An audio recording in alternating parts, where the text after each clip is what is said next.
Hello friends, welcome back to my channel DK technical point. आज की video में हम बात करेंगे डेटाबेस मैनेजमेंट सिस्टम के अंदर डीबीएमएस आर्किटेक्चर क्या होता है, किस तरह से वर्क करता है, इसका वर्किंग प्रोसेस किस तरह से रन होता है, इसकी बारे में बेसिक इन्फॉर्मेशन आपके साथ शेयर करने वाला हूं। अगर आप चैनल पर नए हैं तो प्लीज़ इस वीडियो को लाइक भी कर लें और चैनल को सब्सक्राइब कर लें ताकि आगे आने वाली इसी तरह की यूजफुल वीडियोज़ की नोटिफिकेशन आपको मिलती रहे।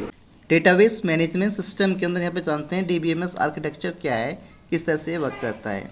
The design of A DBMS depends on it's architecture. DBMS के अंदर उसकी जो डिज़ाइन होती है उसका आर्किटेक्चर पर डिपेंड करती है। And it can be centralize और डिसेंट्रलाइज। ये सेंट्रलाइज भी हो सकती है और डिसेंट्रलाइज भी हो सकती है।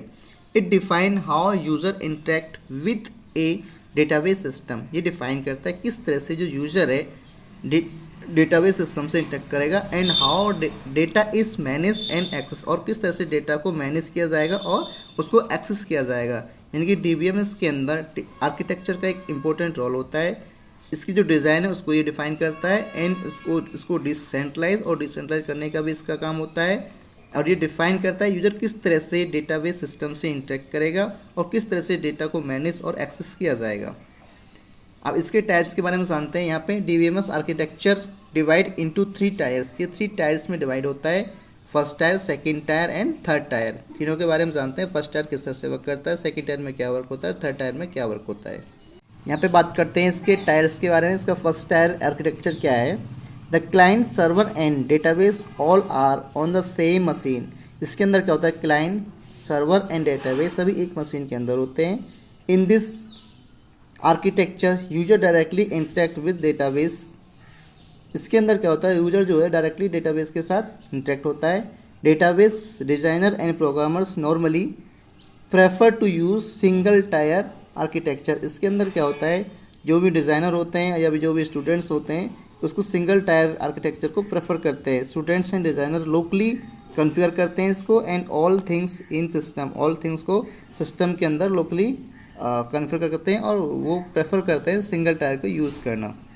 फर्स्ट टायर का जैसे इसको एग्जाम्पल के थ्रू समझते हैं, कोई यूज़र है वो डायरेक्टली इंटरेक्ट करता है डेटाबेस के साथ। इसको लोकली यहाँ पे इसने कॉन्फ़िगर कर रखा है, इसको इंस्टॉल कर रखा है।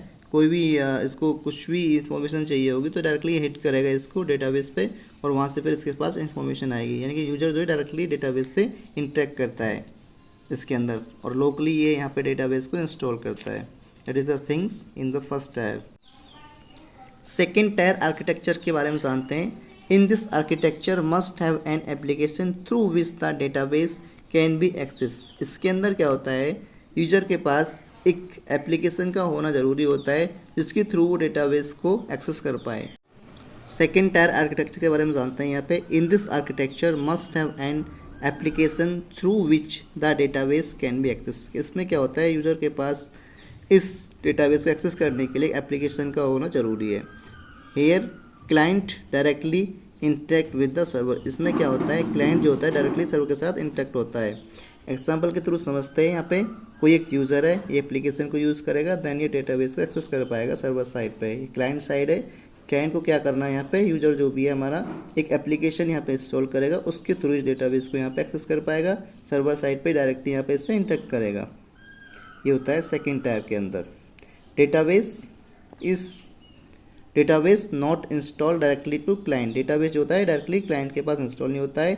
User use it through a application. एक एप्लीकेशन के थ्रू यहाँ पे यूजर इसको यूज़ करता है। मिडिल में क्या होता है, एक एप्लीकेशन होती है दोनों के बीच में कन्वर्सेशन कराने के लिए। ये होता है सेकेंड टायर का कॉन्सेप्ट। यहाँ पे जानते हैं थर्ड टायर आर्किटेक्चर के बारे में। इन this architecture client can't directly interact with server. इसके अंदर क्या होता है, जो क्लाइंट होता है डायरेक्टली सर्वर के साथ इंटरेक्ट नहीं कर सकता है। It separate the database, application logic and user interface. ये सेपरेट करता है डेटाबेस को, एप्लीकेशन लॉजिक को एंड यूजर इंटरफेस को इनटू 3 लेयर्स। 3 लेयर्स के अंदर ये इसको सेपरेट करता है, डेटाबेस को, एप्लीकेशन लॉजिक को एंड इंटरफेस को। समझते हैं इसको एग्जांपल के थ्रू। इसमें क्लाइंट साइड में क्या है, यूज़र है, एप्लीकेशन का क्लाइंट है एंड एप्लीकेशन का सर्वर है, सर्वर का एप्लीकेशन है, और ये क्या है, डेटाबेस है, ये सर्वर साइड पे है।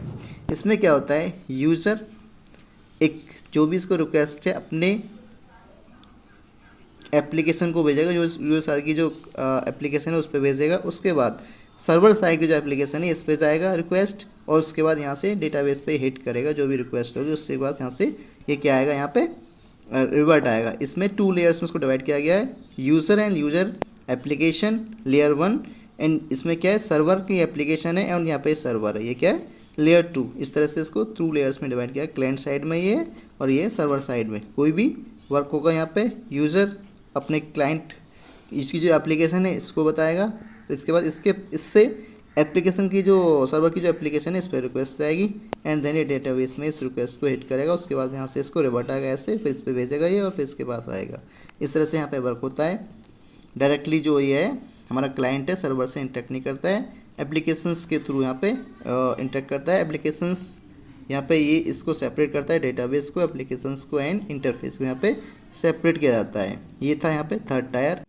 इस तरह से हमने यहाँ पे जाना डेटाबेस मैनेजमेंट सिस्टम के अंदर डीबीएमएस आर्किटेक्चर किस तरह से वर्क करता है, कितने टाइप्स होते हैं, प्रत्येक टाइप का क्या वर्क होता है। आई होप मेरे द्वारा दी गई इन्फॉर्मेशन आपके लिए यूजफुल हो। प्लीज़ वीडियो को लाइक करें और चैनल को सब्सक्राइब भी कर लें ताकि आगे आने वाली इसी तरह की यूजफुल वीडियोज़ की नोटिफिकेशन आपको मिलती रहे। थैंक्स फॉर वॉचिंग, मिलते हैं नेक्स्ट वीडियोज़ में।